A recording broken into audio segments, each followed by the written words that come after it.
대통령님께서 G7에 가시기 때문에 관련 사항을 좀 말씀드리기 위해서 나왔습니다.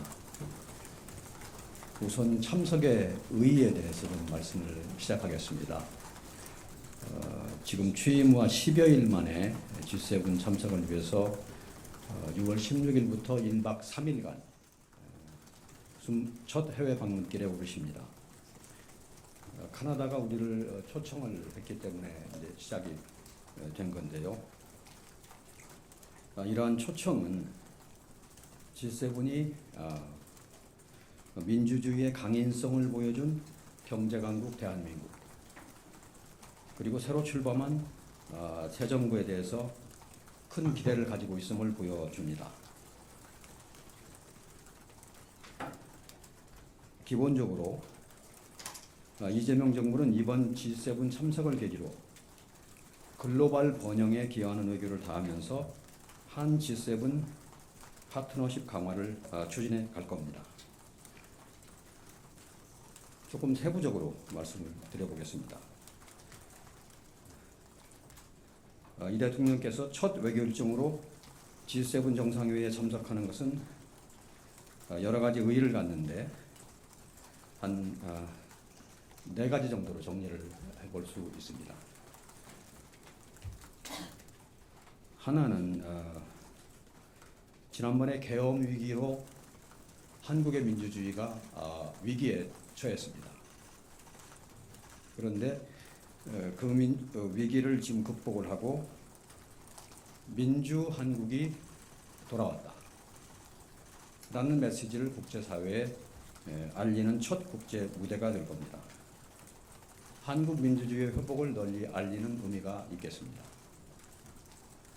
둘째로는 이번 정상회의 참석이 지난 6개월여간 멈춰섰던 정상외교의 공백 상태를 해소하고 정상외교의 복원을, 재가동을 알리는 출발점이라고 할 수 있겠습니다. 정상외교의 복원을 의미한다고 하겠습니다. 셋째로는 G7처럼 세계 경제를 움직이는 주요국들과 정상외교를 재개함으로써 글로벌 경제 안보 환경의 대전환 속에서 우리의 국익을 지키기 위한 실용외교를 본격적으로 추진해 나갈 수 있게 되었습니다. 국익 중심 실용외교의 장에 나서는 의미가 있습니다.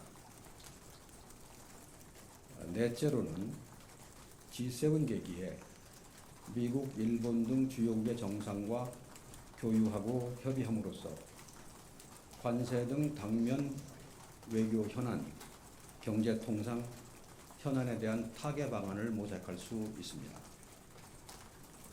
현안 타결에 동력을 부여한다는 의미가 있겠습니다. 요약을 하면은 민주주의와 외교, 경제 통상 영역에서의 복원을 바탕으로 실용 외교를 적극 추구하는 계기라는 의미가 되겠습니다. 그러면은 이제 우리가 초청받은 G7 정상회의 자체에 대해서 몇 가지 소개 말씀을 드려보겠습니다. G7 정상회의는 주요 7개국, 미국, 영국, 프랑스, 독일, 이탈리아, 일본, 카나다와 EU 정상이 모여서 세계 정치와 경제를 논의하는 협의체입니다. 1975년에 처음 개최되었습니다. 올해로 50주년을 맞는 G7 정상회의는 캐나다의 카나나스키스에서 다음 주 16일부터 17일 화요일까지 양일간 개최될 예정입니다. 이번 G7 정상회의에서는 의장국 캐나다의 주도 아래 공동체의 안전 및 세계 안보의 증진, 또 에너지 안보와 디지털 전환을 통한 번영의 창출, 그리고 미래를 위한 파트너십 투자를 주제로 글로벌 도전 과제에 대한 논의가 이루어질 것입니다. 첫째 날인 6월 16일 월요일에는 G7 회원국 정상들만 참석하는 단독 세션이 진행이 됩니다. 둘째 날인 6월 17일 화요일에는 G7과 우리나라를 포함한 초청국들도 참석하는 확대 세션이 열립니다. 다음으로는 주요 일정에 대해서 말씀을 드리겠습니다. 이재명 대통령 내부는 6월 16일 월요일입니다. 출국을 하시고 당일 오후에 캐나다의 캘거리에 도착을 하십니다. 이재명 대통령님은 도착 후에 첫 일정으로 이번 정상회의에 초청받은 주요국 정상들과 양자회담을 가질 예정입니다. G7이 아닌 여타 초청국들을 대상으로 합니다. 지금까지 몇몇 국가들과 회담 일정을 조율하고 있습니다만 구체 사항은 확정이 되는 대로 다시 말씀을 드리겠습니다. 참고로 이번 G7 정상회의에는 우리나라 외에도 수개국과 또 수개의 국제기구, 유엔을 포함하여가 초청을 받았습니다. 양자회담 일정에 이어서 대통령님 내분께서는 6월 16일 저녁 캐나다가 주최하는 공식 일정에 참석하실 예정입니다. 다음 날인 6월 17일 화요일 오전에 대통령께서는 캘거리에서 약 100km 떨어져 있는 카나나스키스로 이동을 하십니다. 그래서 G7 정상회의 일정에 참여하시게 됩니다. 초청국 공식 환영식을 시작으로 G7 및 초청국 정상들과 기념 촬영에 이어서 확대 세션에 참석하실 예정입니다. 우리 정상이 참여하는 G7 정상회의 확대 세션은 에너지 안보를 주제로 업무 오찬을 겸해서 진행이 됩니다. 이재명 대통령께서는 이번 세션에서 에너지 공급망 다변화와 AI 에너지 연계를 주제로 두 차례 발언하실 예정입니다. 이재명 대통령은 각각의 발언에서 안정적인 에너지 시스템과 공급망 안정화 협력을 위한 우리의 노력과 비전을 제시하고 AI 시대를 맞아서 안정적인 글로벌 AI 생태계 구축과 AI 혁신 혜택 확산을 위한 대한민국의 역할을 설명하실 것입니다. 확대 세션 참석 전후에 G7 회원국을 포함해서 주요국 정상들과 양자회담을 가질 예정입니다. 현재 여러 나라들과 양자회담 일정을 조율하고 있습니다.